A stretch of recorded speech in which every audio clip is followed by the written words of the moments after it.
Welcome to The Knowledge. Political extremism comes in all shapes and sizes, but in recent years it seems that it's political Islamism which is taking most of these headlines. Today I'm going to go to the Centre for Social Cohesion and talk to Robin Simcox. The CSC is a think tank based here in Westminster which looks at this threat and tries to decipher just how much of a threat political Islamism really is to our country. I'm here with Robin Simcox today. Robin, thanks very much for coming on the programme. First question, how did the UK become such a hub for Islamic extremists? Well, I think there's two things, primarily. The first would be in the 1990s, the MI5 and some of the most extreme radical preachers in the UK effectively had a covenant of security, where the preachers would be allowed free rein to incite, fundraise, plot in the UK. MI5 would keep an eye on them, but allow them effectively a free rein in return for their freedom. The fallacy of the policy was highlighted especially on 9/11, but I think it was only after 7/7 that they began to realise especially just how damaging this had become. I think the second, possibly more important, is that multiculturalism to an extent has shown itself to have failed. The policy and the idea that communities could effectively police themselves, that any immigration should be put with people already living there, has created, unfortunately, ghettos in certain areas. You unfortunately now have parts of the UK, and this has been a problem throughout Europe, but I think the UK is especially susceptible to it, where they are just fertile breeding grounds for impressionable young minds to become radicalised. Some have gone on to commit acts of terrorism both in the UK and abroad. Do you think double standards have been set by the government when it comes to dealing with Islamist extremists? I don't think there's any doubt about that. The government regularly consult with the Muslim Council of Britain, who are closely aligned to Jamaat-e-Islami, a clerical fascist party from South Asia.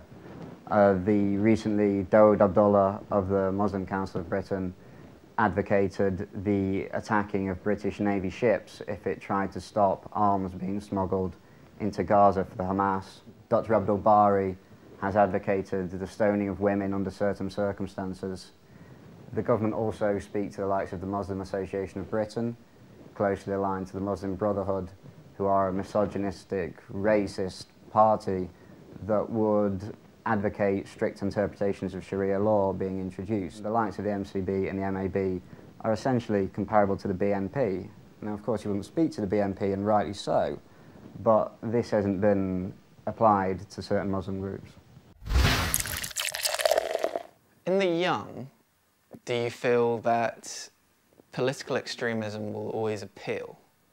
I'm thinking simply because of general tendencies towards youthful rebellion.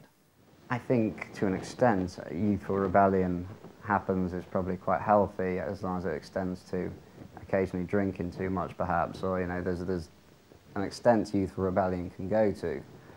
The fact is that political Islam and radical Islam has shown itself to be much more than merely youthful rebellion.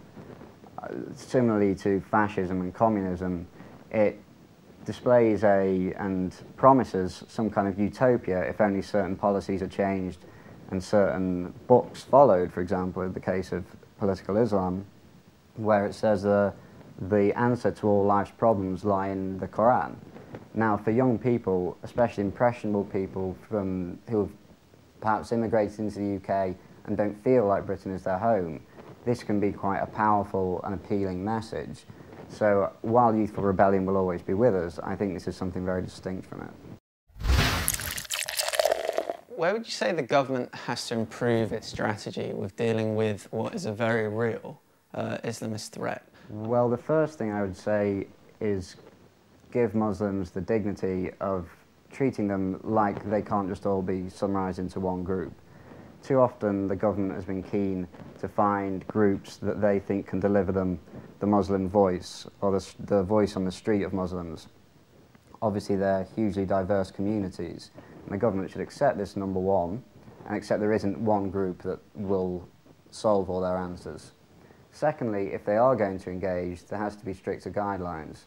There is no point discussing or giving public money to groups that advocate the killing of British soldiers abroad or who apologise for it, who would advocate or apologise for terrorism abroad or terrorism in the UK, who would advocate or encourage attacks on Israel, who would be misogynistic, racist, sexist towards in their attitudes domestically.